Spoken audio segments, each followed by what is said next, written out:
Voyaga yetgan farzand hayotida ota-onaning o'rni qanday bo'lishi kerak? Voyaga yetgan farzand bu endi mustaqil shaxs.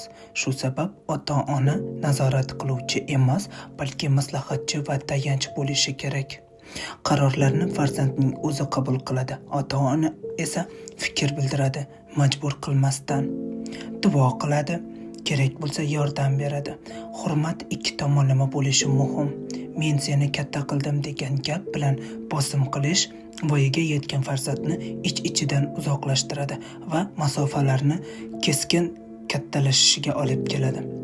Islomiy va ma'naviy nuqtai nazardan farzand ota-onaga hurmatda bo'lishi shart.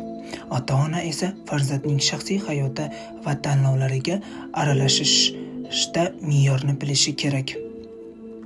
Nega voyaga yetgan farzandlar bilan ota-ona o'rtasida konfliktlar ko'paymoqda? Eng ko'p uchraydigan sabablarni ko'rib chiqamiz.